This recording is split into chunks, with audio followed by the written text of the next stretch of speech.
ठाकरे गटाच्या उमेदवारांची प्राथमिक यादी एबीपी माझाच्या हाती लागली आहे। 4 जागांसंदर्भात ठाकरे गटाचा अजूनही निर्णय पूर्ण झालेला नाहीये। लवकरच या यादीवर शिक्कामोर्तब होईल अशी माहिती एबीपी माझाला मिळते। महायुती आणि महाविकास आघाडी या दोन्हीतील घटक पक्षांमध्ये सध्या जागा वाटपावरून बरेच खल सुरू आहेत। चर्चा सुरू आहेत, बैठका सुरू आहेत। कोणाला किती जागा द्यायच्या, कोणासाठी कोणती जागा सोडायची, कुठे कोणाचा उमेदवार उभा राहणार, हे प्रश्न अजूनही अनेक ठिकाणी अनुत्तरित आहेत आणि त्या पार्श्वभूमीवर ठाकरे गटाच्या उमेदवारांची प्राथमिक यादी माझाच्या हाती लागली आहे।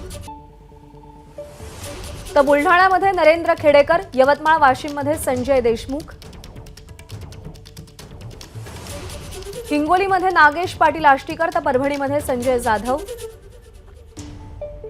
छत्रपती संभाजीनगरमध्ये चंद्रकांत खैरे, तर धाराशिवमध्ये ओमराजे निंबाळकर, शिर्डीमध्ये भाऊसाहेब वाघचौरे, ठाण्यामध्ये अर्थातच राजन विचारे,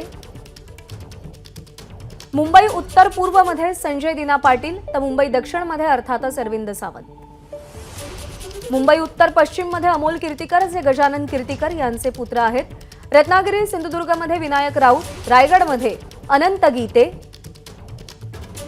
हातकणंगलेमध्ये राजू शेट्टी यांना बाहेरून पाठिंबा दिला जाणार आहे, तर मावळमध्ये संजोग वाघेरे यांना उमेदवारी जाहीर करण्यात आलेली आहे। तर ज्या जागांसंदर्भात अद्याप निर्णय झालेला नाही त्या जागा जळगाव, नाशिक, सांगली, कल्याण, पालघर, मुंबई दक्षिण मध्य आणि उत्तर मुंबई या जागांसंदर्भात अजूनही कोणताही निर्णय झालेला नाही, पण जी यादी समोर आली आहे त्या यादीवर लवकरच शिक्कामोर्तब होईल अशी माहिती मिळते। वेदांत नेब आपले प्रतिनिधी सध्या आपल्या सोबत आहेत। वेदांत, जर या यादीकडे आपण बारकाईने पाहिलं तर काय वैशिष्ट्य आहेत त्याची? प्रज्ञा, आपण ज्या प्रकारे ही यादी पूर्णपणे बघतोय, 22 जागा ही शिवसेना ठाकरे गट लढणार आहे हे जवळपास आता निश्चित होतंय आणि त्यामध्ये साधारणपणे 18 जागांवरचे जे संभाव्य उमेदवार आहेत त्यावर आता लवकरच शिक्कामोर्तब केला जाईल आणि जसं तू सांगितलं की 4 ते 5 जागा आहेत ज्यावर अजूनही निर्णय होतोय, चर्चा होत आहेत। यामध्ये आपण जर मुंबईचा विचार केला तर मुंबईमध्ये शिवसेना ठाकरे गटाच्या वाट्याला 5 पैकी 5 जागा येतात आणि त्यामध्ये दक्षिण मुंबईचं आपण जर बघितलं तर अरविंद सावंत हे जे विद्यमान खासदार आहेत त्यांना पुन्हा एकदा तिकीट दिलं जाणार आहे। त्यानंतर दक्षिण मध्य संदर्भात सुद्धा चर्चा सुरू आहे, मात्र अनिल देसाई जे आता माजी खासदार आहेत त्यांना शिवसेना ठाकरे गटाकडून तिकीट मिळू शकतं। त्यानंतर उत्तर पश्चिम मुंबई लोकसभा मतदारसंघ जिथे अमोल कीर्तिकर यांची उमेदवारी उद्धव ठाकरे यांनी जाहीर केली आहे। त्यानंतर ईशान्य मुंबई उत्तर पूर्व मुंबई लोकसभा मतदारसंघ तिथे संजय दिना पाटील यांची उमेदवारी जवळपास निश्चित मानली जाते। उत्तर मुंबई संदर्भात अजूनही चर्चा सुरू आहे, विनोद घोसाळकर यांचं नाव इथे चर्चेत आहे। तर मग आपण मराठवाड्यात जर बघितलं तर परभणी इथे विद्यमान खासदार संजय जाधव यांच्या नावावर शिक्कामोर्तब झालेला आहे।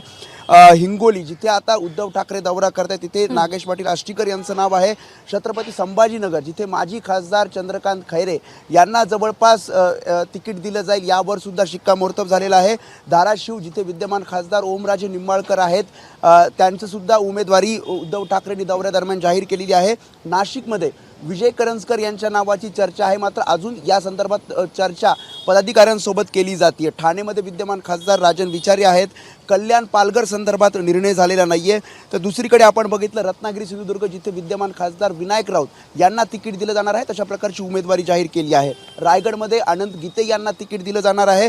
तर सांगलीमध्ये चंद्रहार पाटील यांना उमेदवारी जरी दिली असली तरी महाविकास आघाडीमध्ये पुन्हा एकदा कदाचित या लोकसभा मतदारसंघासंदर्भात चर्चा केली जाऊ शकते, कारण चंद्रहार पाटील यांनी नुकताच ठाकरे गटात प्रवेश केला आहे। तर राजू शेट्टी जी हातकणंगलेची जागा ठाकरे गटाकडे आहे, मात्र बाहेरून पाठिंबा राजू शेट्टी यांना दिला जाईल आणि मावळ लोकसभा मतदारसंघात संजोग वाघेरे यांनी ठाकरे गटात प्रवेश केला आणि त्यांना सुद्धा उमेदवारी उद्धव ठाकरे यांनी जाहीर केली। त्यामुळे काही ठिकाणी उमेदवारी जाहीर केलेली आहे, काही ठिकाणी चर्चा सुरू आहे, मात्र जवळपास 17 ते 18 म्हणजे 22 पैकी 18 जागा या जवळपास निश्चित मानल्या जातात।